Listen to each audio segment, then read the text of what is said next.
صباح الخير عليكم، واش راكم؟ ان شاء الله تكونوا بخير وعلى خير. جيتكم بهذا الفيديو جديد مخبز بزاف بريستيج، الديكور تاعو يجي بزاف توب، مليح للعيد ومليح ثاني للبنات اللي راح يجيبوا لهم المهيبه. ان شاء الله هكا ديري حاجه بالطبع وبالشان، ومكوناته جد بسيطه. ونبداو على بركه الله. عندنا 2 كيلات ونص تاع الكاوكاو ولا نتاع اللوز ولا اي مكسرات حبيتي تستخدميها.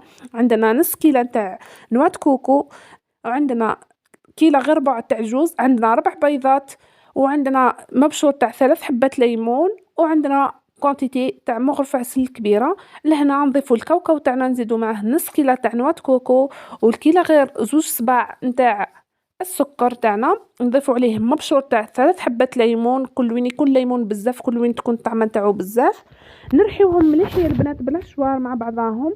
وهذا هو الخليط اللي نتحصلوا عليه. لهنا نضيفو 2 مغارف كبار تاع عسل، ولهنا نبداو نطمو بالبيض تاعنا.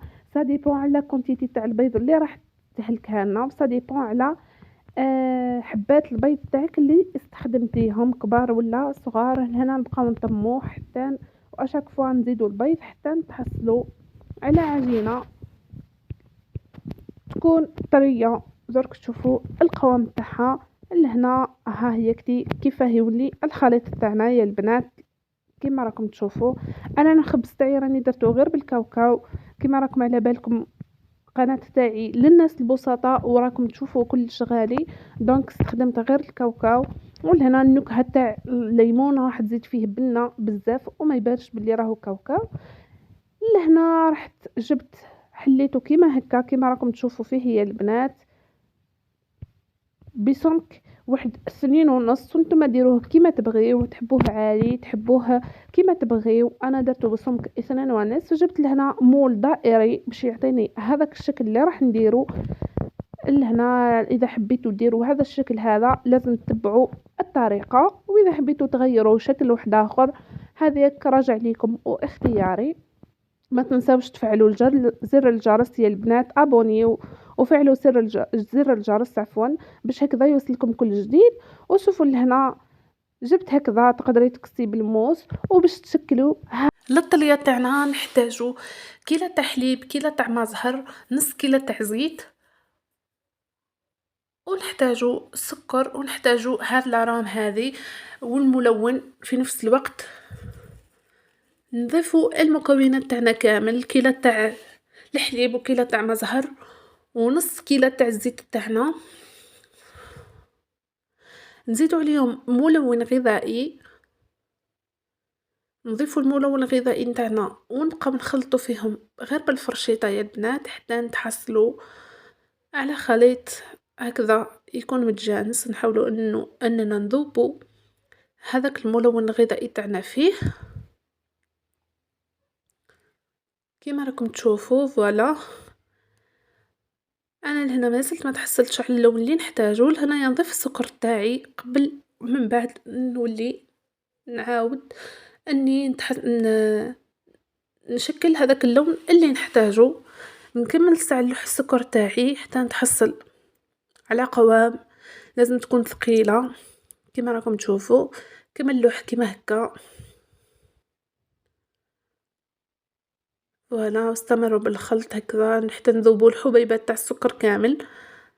نكملوا هكا. هنا راني ضفت لا كونتيتي تاع السكر وفوالا هنايا تحصلت على هذه. لهنا نزيدو نضيفوا عليها عصير تاع الليمون هذاك اللي كنا الحبات تاعو درناهم استخدمنا المبشور تاعهم وزدت الكولورون قلت لكم حتى نتحصل على اللون اللي نحبه انا. وحبيت يخرج على هذوك الوردات اللي شكلتهم من قبل. وروحوا شوفوا لي البنات الفيديو تاعهم.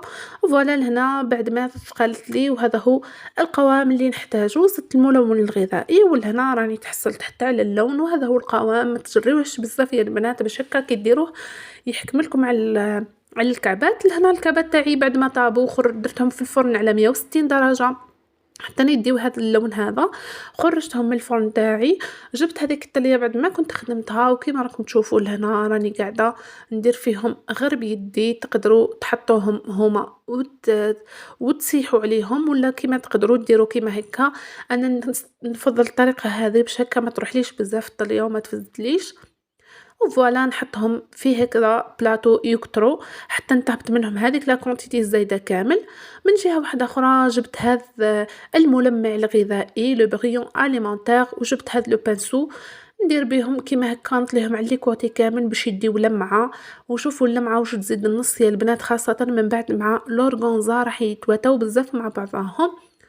كيما راكم تشوفوا نكمل الكعبات تاعي كامل بنفس الطريقه حتى نكمل لا كونتيتي نتاعي كلها، ونروح نكمل نديكوريه مع بعضنا. ما تنساوش ابونيو وبارطاجيو ويا البنات، خليه هكذا البنات اللي راهم حاصلين مع القاتوات ولا عندهم المهيبه يشوفوا هذا القاتوات. لهنا كنت حضرت هذا الشكل هذا بالمول هذا تاع السيليكون بعجينه السكر. خدمتهم من قبل وخليتهم كيما خدمت الوردات بنفس الطريقه. ومن جهه واحده اخرى راني راح نلصقهم. درت لهنا الغراء هذا نستخدمه بالتيلوز معاه الماء، كونتيتي تاع تيلوز معاها كونتيتي تاع الماء، يولي عندنا غراء غذائي يلصق بيان يا البنات. وجربوا الجاتو وشوفوا كيفاه لهنا جا الشكل تاعو. فوالا دركا راح نلصق عليهم هذوك الوردات. اذا بقات لكم الطليه لصقوها بالطليه، واذا ما بقات لكمش الطليه لصقوه بنفس الغراء الغذائي اللي هو تيلوز وما. انا لهنا بقات لي الطليه تاعي ما حبيتش نفزتها ونخليها هكاك، لصقتهم بها. ولهنا زدت لهم شويه ملون غذائي في اللون الدوغي. وشوفوا كيفاه درتو على الحواف تاع الورده، وفي هذاك الشكل اللي زينت به على لي كوتي. وكما راكم تشوفوا الشكل النهائي بزاف بزاف هايلين.